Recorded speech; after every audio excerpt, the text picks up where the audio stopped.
L'imagination plus débordante que le tempérament. Vous en parlez bien légèrement. Il Vous me- avez laissé des souvenirs assez scandaleux à Stockholm. Il me fallait vérifier certaines théories, jamais les mêmes, sur le bonheur, la vie, la connaissance des autres, du sérieux. Et pour laquelle avez-vous opté finalement? Aucune. Il n'y en a pas une qui se soit révélée possible. Pourriez-vous me dire ce que je ferais ici, si j'avais la moindre idée de ce que peut signifier mon existence? Mais mon vieux, je vous savais pas si mal en point. Allez, occupez-vous des domaines avec moi. Je plaisantais, Hugo. J'ai lu un mauvais livre cette nuit. Triste.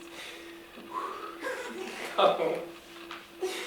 Allez donc chercher Éléonore, avant qu'elle sourie trop à Seconde. S'il la touche, je l'étranglerai. L'aveuglement des maris est extraordinaire, et leur force musculaire de même. Qui puis-je si ma sœur est adultère, n'est-ce pas? Pourquoi es-tu si rouge? As-tu honte? La honte me rend blême. Et de quoi aurais-je honte? D'avoir dit que je trichais! Oh Dieu, quelle famille!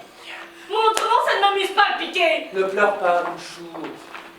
Je vais t'apprendre un jeu où il faut tricher, tu entends? Il faut, comme dans la vie en somme. Disparaît, les voici, disparaît! Eh ben, vous les avez retrouvés, il fallait pas vous affoler! M'affole jamais. Figure-toi que ton mari, ne te trouvant pas ici, m'a pris par la cravate et secoué comme un malheureux freluquet que je suis, hélas. Vous ne me croyez pas? Non, mais c'est vrai! Tenez, Frédéric. Tâtez ses biceps. Vous voyez? Vous ne voulez pas tâter? Vous préférez les biceps de ma sœur? Qu'avez-vous dit? Ou vous avez entendu et vous me reprenez au collet et vous me ressecouez, ou vous n'avez rien entendu et tout va bien. Il est bien connu que Sébastien aime jeter de l'huile sur le feu, surtout quand le feu est imaginaire. Imaginaire?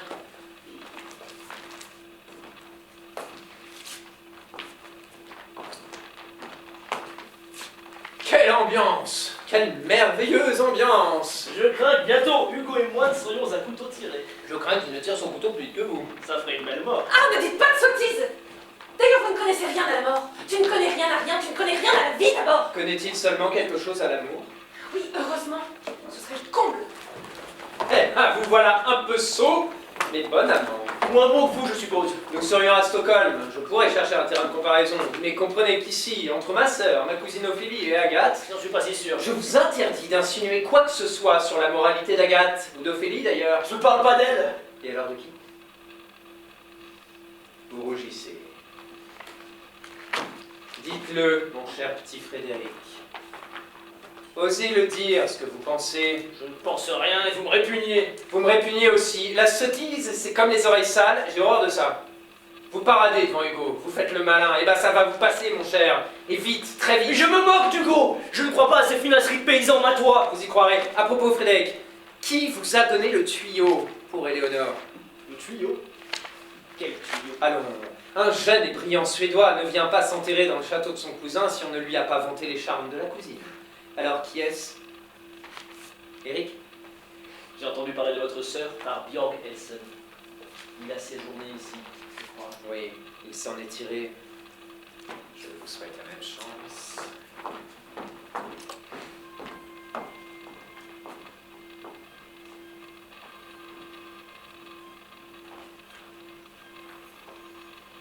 Vous réfléchissez, n'est-ce pas?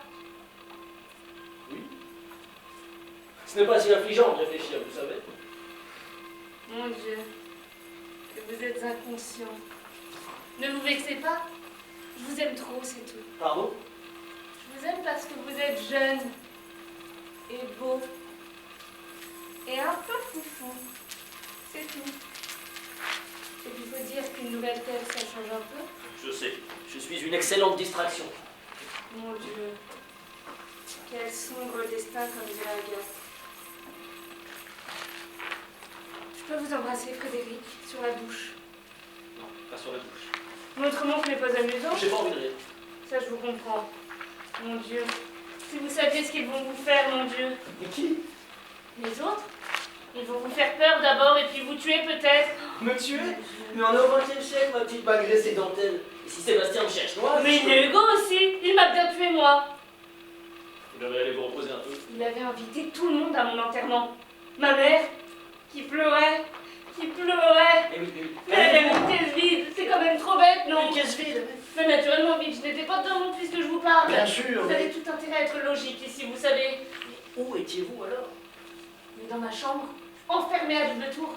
Et dès qu'il vient quelqu'un, hop, on m'y remet. Comprenez? Je gênais Hugo. Il était fou d'Éléonore. Et on ne divorce pas chez les Falsen. C'est Agathe qui l'a dit. Et alors?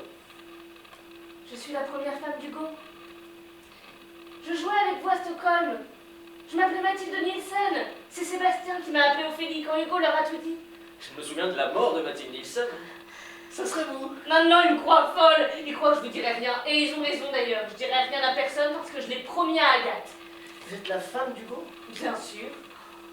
Voulez-vous voir la photo de mon mariage? Elle doit être dans un album de famille quelque part. Attendez, il le cache je sais où. Voilà. Tenez, là, me voici avec Hugo, fiancé.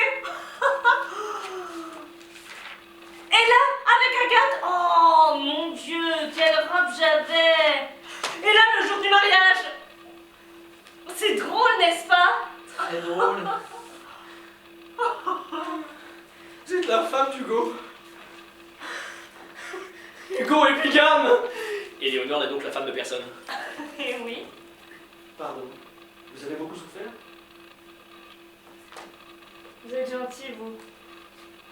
Et puis vous êtes beau. Je compte sur vous. Maintenant que je vous ai tout dit, nous n'allons plus nous séparer.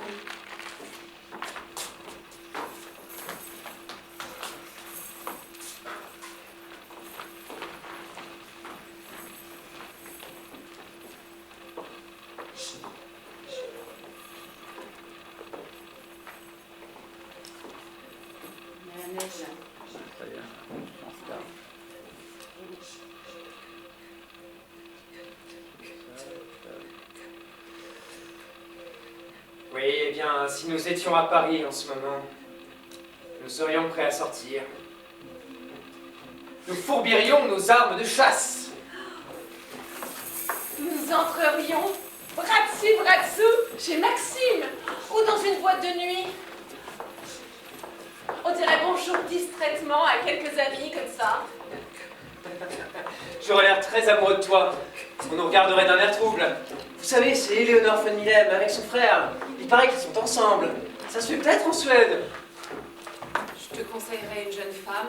Tu ferais le dégoûter. Et moi, je regarderais pensivement un homme parfois. Et puis on irait danser. Il y aurait plein de musique, des sourires échangés. J'adore Paris. Et à l'aube, on rentrerait. À 2 ou à 4. Jusqu'à la dernière minute, on leur laisserait espérer une petite orgie. Et ils ne l'auraient pas. Et on boirait du champagne rosé pour se réveiller. Et tu dirais, je suis vieille, folle et laide. Et tu dirais, je suis un débauché, un parasite et un incapable. Est-ce qu'on serait heureux? En attendant, le poulet Frédéric m'a l'air à point. Il est fou d'amour, il se pavane. Il se pavane. Quelque chose comme ça. Il est temps de déclencher. Ah oui, il est temps, merci, de déclencher notre petit jeu. Déjà, Hugo s'énerve. Le sang Falsen lui obstrue la vue. C'est un délicieux spectacle. Mais ton petit garçon est un peu trop désinvolte à m'ouvrir. Il va prendre peur vite maintenant, je m'en charge. C'est le moment que je préfère. Quand la peur commence, que tu les provoques.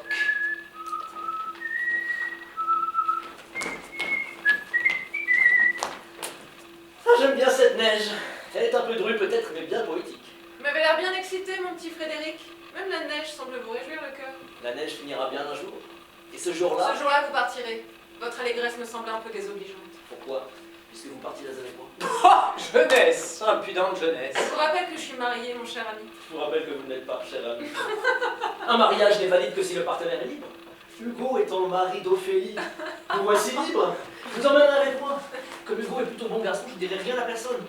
Il aura l'air d'un pauvre mari délaissé, au lieu d'avoir l'air d'un bigame et d'un geôlier. Vous écoutez les divagations d'Ophélie à présent? Je croise aux photos de famille, cher Sébastien. Elles sont insuffisamment cachées. Vous êtes fou. L'erreur, vous avez été victime d'Hugo. Je vous emmènerai avec moi. Charmant programme. Où habitez-vous à Stockholm? Copenhagen Boulevard, pourquoi? J'ai horreur de ce quartier. Et comme je suis ma sœur partout... Vous vous imaginez, mon petit détective, que Hugo va vous serrer la main, s'excuser et me laisser partir? Il n'a pas le choix. Mon silence contre le sien. Je parlerai à Hugo demain. Si vous parlez à Hugo, moi je ne vous adresserai plus la parole. D'ailleurs, vous ne m'entendriez pas, vous seriez mort. Écoutez, nous sommes au XXe siècle, décidément, tout le monde l'oublie dans Nous cette sommes maison. au siècle de nos vêtements, ici. Je vous dis, moi, que Hugo vous tuera. Que si jamais il ne vous tuait pas, moi je ne vous adresserai plus la parole. Vous m'avez comprise? On n'a pas idée d'être nigo à ce point, hein. Vous croyez vraiment qu'un homme qui séquestre sa première femme pour laquelle il éprouve une vague affection hésiterait à supprimer un lointain cousin qui l'énerve? La police existe, non? Il doit en effet avoir un gendarme